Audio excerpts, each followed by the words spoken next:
What would you do if you found out that heaven isn't above the clouds? The Ethiopian Bible gives us a radically different picture of heaven than most people have been taught.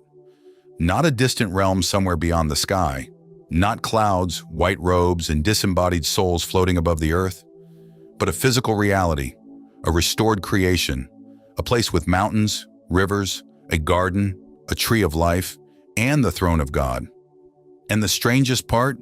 These aren't ideas invented recently. They're found in ancient texts that have been preserved in the Ethiopian biblical tradition for centuries. So where does the Ethiopian Bible actually say heaven is? And why does its description look so different from the picture of heaven most Christians grew up with? Close your eyes for a moment and picture heaven. What do you see?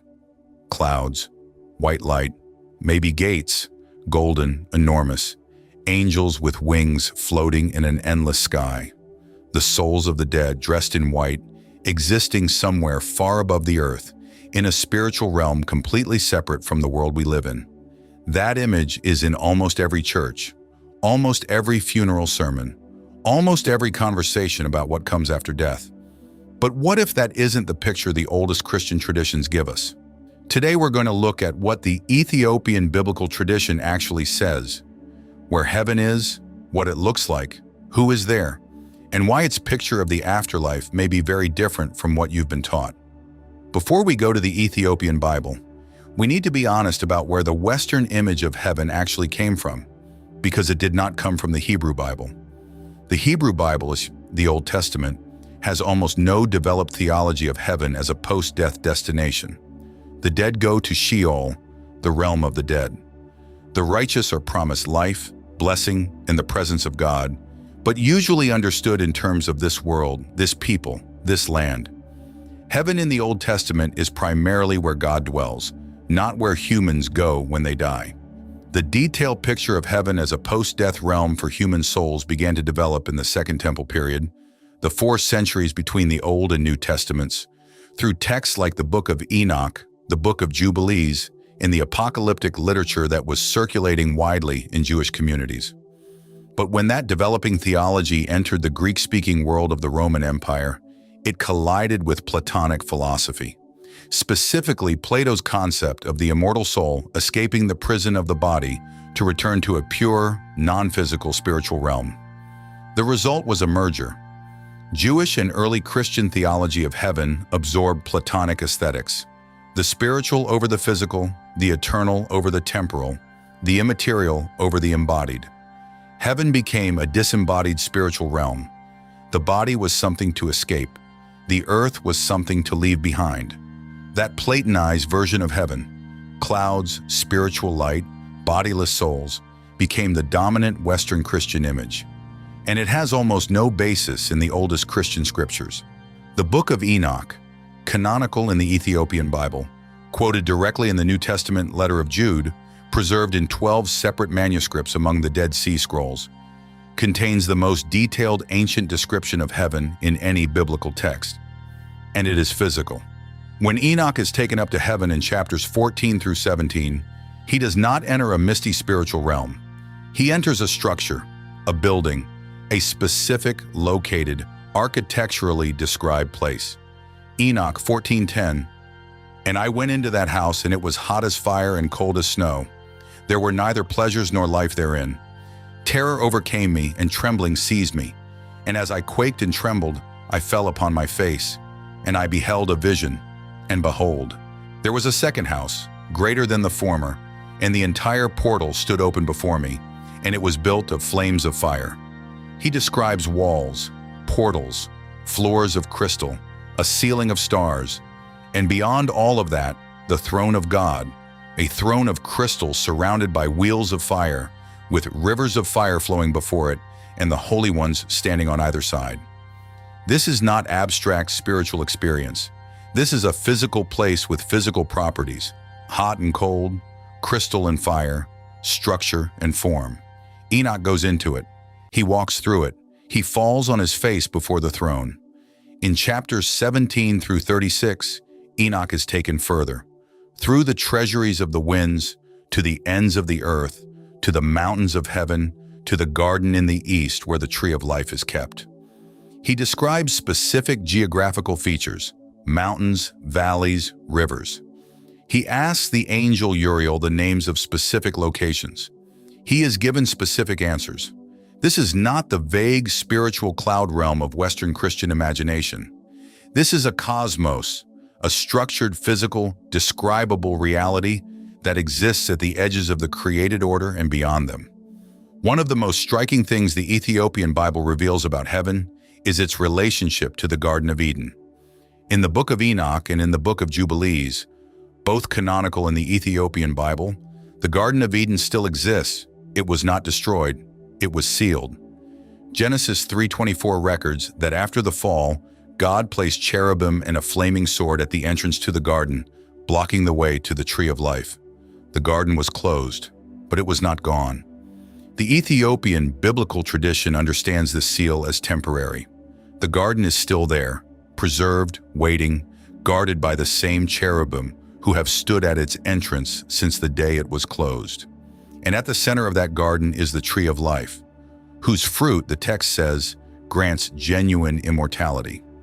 In 1 Enoch chapter 24, an angel shows Enoch a fragrant tree unlike any other. Enoch asks, "What is this tree?" The angel Michael answers, "This tall mountain which you have seen, whose summit is like the throne of God, is his throne, where the Holy and Great One, the Lord of glory, the eternal King, will sit, when he shall come down to visit the earth with goodness. And as for this fragrant tree, no mortal is permitted to touch it till the great judgment. Its fruit shall be for the elect. Life shall be given to them. Into the north it shall be transplanted to the holy place, by the house of God." Heaven in this tradition is not a cloudscape above the atmosphere. It is the restored creation, the garden reopened, the tree of life accessible, the throne of God present among his people on a renewed earth. It has a north, it has a house, it has a specific location in relation to specific mountains. It is physical, it is here, or rather, it will be here. On this earth, transformed and restored. The final vision of Revelation, the last book of the New Testament, is one of the most misread passages in the history of Christianity. Revelation 21 and 1-3. "Then I saw a new heaven and a new earth, for the old heaven and the old earth had passed away, and the sea was no more. And I saw the holy city, the new Jerusalem, coming down out of heaven from God, prepared as a bride adorned for her husband. And I heard a loud voice from the throne saying, 'Behold, the dwelling place of God is with man. He will dwell with them, and they will be his people, and God himself will be with them as their God.'" Notice the direction of movement. The new Jerusalem does not go up. It comes down. Heaven does not receive the earth. Heaven descends to the earth. The dwelling place of God moves from above to among. This is not escape from earth into heaven. This is heaven coming to earth. The Ethiopian biblical tradition, drawing on the book of Enoch's picture of a physical heaven and a restored earth, has always understood Revelation 21 this way. The garden is restored, the tree of life is accessible, the throne of God descends, and the redeemed live, bodily, physically, fully, in the presence of God on a transformed earth. The Ethiopian Synaxarium, the liturgical calendar of daily saint commemorations read in Ethiopian churches, consistently describes the hope of the saints in these terms. Not escape from the world, but the redemption of it. Not leaving the body behind, but the body being raised and glorified. Not a spiritual cloudscape, but a city, with walls and gates and the river of life flowing through its streets. That city comes down. Heaven is not up. Heaven is coming here. Understanding why the Western Church traded the Ethiopian Bible's rich, physical, earthly heaven for a disembodied spiritual realm requires understanding what that trade accomplished. An earthly, physical, resurrected, restored creation heaven is a politically charged image. It says this world in its current form is temporary. The structures of power that seem permanent, the empires, the systems of oppression, the arrangements of wealth and poverty, are all provisional. They will be swept away and replaced by something else entirely. A spiritual heaven above the clouds says something different. It says, the next world is somewhere else. It is not this world transformed. It is a realm apart, accessed through death, And your concern should be your individual soul's qualification for entry, not the state of the world you are living in now. That shift from restored earth to spiritual cloudscape allowed imperial Christianity to tell enslaved people that their reward was in heaven. It allowed colonial Christianity to tell exploited peoples that their home was above, not here. It allowed a church that benefited from the existing order to redirect every hope for justice away from this world and into a realm that could never be verified, challenged, or demanded. The Ethiopian tradition never made that trade. It kept reading Enoch. It kept reading Jubilees.